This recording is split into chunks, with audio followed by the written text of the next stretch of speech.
নওগাঁর পোরশায় মিজানুর রহমান নামে এক ব্যক্তি তার বাড়ি ভাঙচুর ও চুরির অভিযোগ এনে ৯ জনের বিরুদ্ধে পোরশা থানায় অভিযোগ দায়ের করেছে।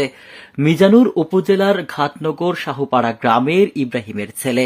দায়ের করা তার এজাহার সূত্রে জানা গেছে, গত ২৮ অক্টোবর বৃহস্পতিবার বিকেলে তার স্ত্রী মুসলিমা বেগম বাড়িতে একাকী থাকার সুযোগে পূর্বশত্রুতার জের ধরে সন্ত্রাসী কায়দায় শাহপাড়া গ্রামের মৃত চাঁদ মোহাম্মদের ছেলে মোজাহারুল ইসলাম ৬টার দিকে মৃত দোস্ত মোহাম্মদের ছেলে আবুল কাশেম ও তার ছেলে ফিরোজ আলী, নজরুল ইসলাম এবং রবিউল ইসলাম সাপাহার উপজেলার জিনারপুর গ্রামের মৃত হাই বাবুর ছেলে লোকমান হোসেনের ছেলে সুমন, দেওপাড়া গ্রামের আব্দুল মালেক ও পোরশা নিস্কিনপুর গ্রামের ফারুক হোসেন হাতে লোহার শাবল, দেশীয় অস্ত্র ইত্যাদিতে সসজ্জিত হইয়া বেআইনি জনতায় দলবদ্ধভাবে তার বাড়ির সীমানায় এসে ঘরের ভেড়া ভাঙচুর এবং বাড়িতে প্রবেশ করে বাড়ির আসবাবপত্র ভাঙচুর করে ১.৫ লক্ষ টাকার ক্ষয়ক্ষতি সাধন করে বলে তিনি অভিযোগ করেন।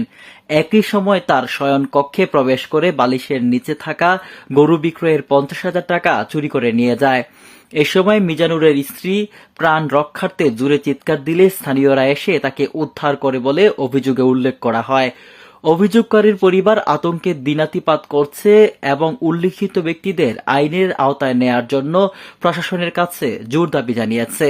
এ ব্যাপারে পোরশা থানার অফিসার ইনচার্জ মিন্টুর রহমান জানান, এ বিষয়ে একটি অভিযোগ পেয়েছেন, তদন্ত করা হচ্ছে, তদন্ত সাপেক্ষে ব্যবস্থা নেওয়া হবে। কি বলে বারবার এই জায়গার উপর করতেছে, হামলা করতেছে, আমরা কিছু বুঝি না। কারণ এই জায়গাটা আমাদের কিনা জায়গা, এটা এদের পৈতৃক সম্পত্তি। এই জায়গাগুলো আমাদের নিজস্ব জায়গা।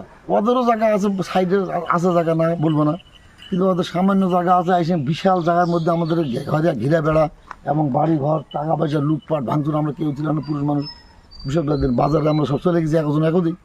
এরা বিভিন্ন সন্ত্রাসী, বিভিন্ন রকম দেশি হাঁসা বলরাম ফাঁসা বিভিন্ন অস্ত্র ফস্ত্র নিয়ে এসে ভাঙচুর করে একদম এলা বাড়িঘর এবং টাকা পয়সা লুটপাট করে চলে গেছে। এটা আমরা কেন বা ওরা জানে কী জন্য ভাঙচুর করতেছে, এবং ওদের ব্যবসা তো এটা বারবার দেয়, হুমকি দেখায়, বিভিন্ন রকম ভয় ভীতি দেখায়। হ্যাঁ, ওরা কী মনে ভাবে বলছে, ওরা তার জবাব দিবে তারা। আমরা কি বুঝতেছি না।